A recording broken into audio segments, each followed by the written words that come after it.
Qu'est-ce que les tips primers? Le département du Trésor des États-Unis offre depuis janvier 1997 un genre spécial de titres appelé titres du Trésor protégés contre l'inflation, types en anglais, dont le principal but est de se protéger contre l'inflation.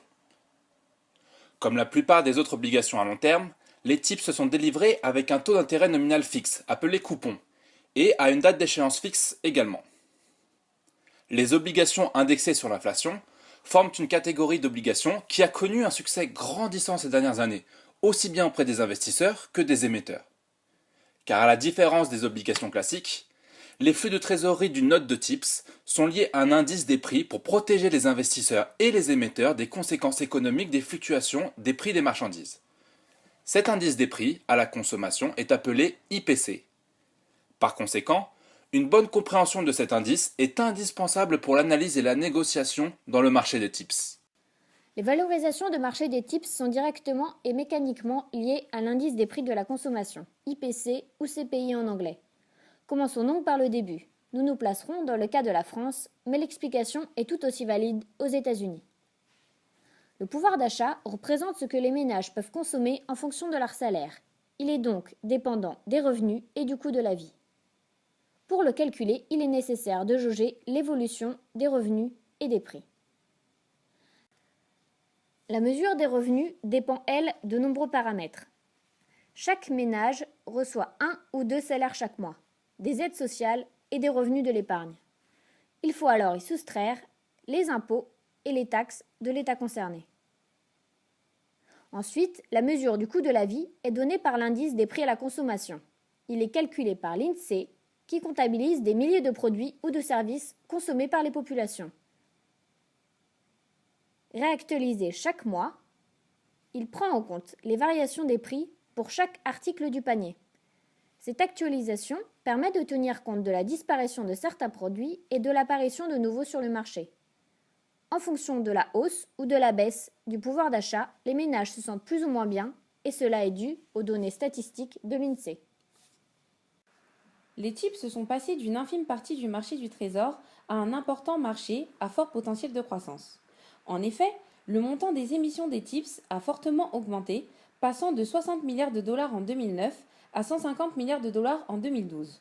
Cependant, même si le marché a connu une croissance rapide, il ne représente encore qu'une petite partie du marché nominal du trésor. Le Trésor américain utilise un processus d'enchère pour vendre des TIPS et déterminer leur taux ou leur rendement. Ils sont actuellement mis aux enchères une fois par mois. Voici le récent résultat d'enchères des TIPS.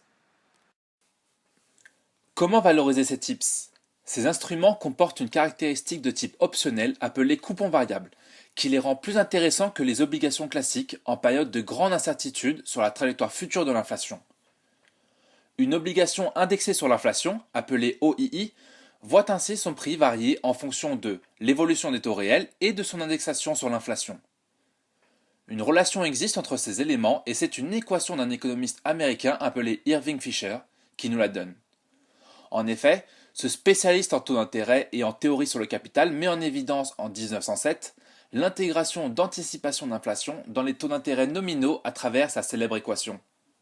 Le taux d'intérêt nominal est égal à la somme du taux d'intérêt réel et du taux d'inflation. Ce taux d'inflation peut être aussi appelé break-even inflation. Il représente la différence de rendement entre une obligation classique, le taux nominal, et son équivalent indexé sur l'inflation, le taux réel. Sur une période donnée, si l'inflation réalisée est supérieure à l'inflation anticipée, le break-even, alors l'obligation indexée générera une meilleure performance que son équivalente classique. Le break-even trading est l'une des stratégies d'investissement les plus courantes sur le marché des TIPS. Cette stratégie permet aux investisseurs de couvrir leurs positions afin de construire un portefeuille qui est potentiellement sensible à l'évolution des taux d'intérêt. Wimpy, personnage du dessin animé Popeye, avait bien compris l'inflation quand il récita cette célèbre phrase « I'll have a hamburger, for which I will gladly pay you Tuesday. » Pour lui, le dollar valait plus aujourd'hui que demain. Wimpy combattit l'inflation avec son charme, mais ce qui n'empêcha pas les investisseurs d'acheter des actions. Ainsi, les TIPS sont un moyen plus sûr de lutter contre cette inflation.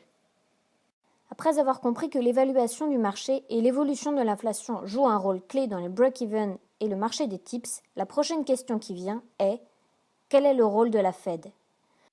La Réserve fédérale a pris la décision historique le 25 janvier 2012 de fixer un objectif d'inflation. Les prix, plus élevés, poussent les consommateurs à dépenser plutôt qu'épargner, et la hausse des prix réduit la valeur des salaires. La baisse des prix, en revanche, est une menace. Elle fait grimper les salaires réels et pousse les ménages à épargner au lieu de dépenser. À l'heure actuelle, la décision prise par la Fed est un échec. L'inflation aux États-Unis est sur une trajectoire descendante depuis 33 ans.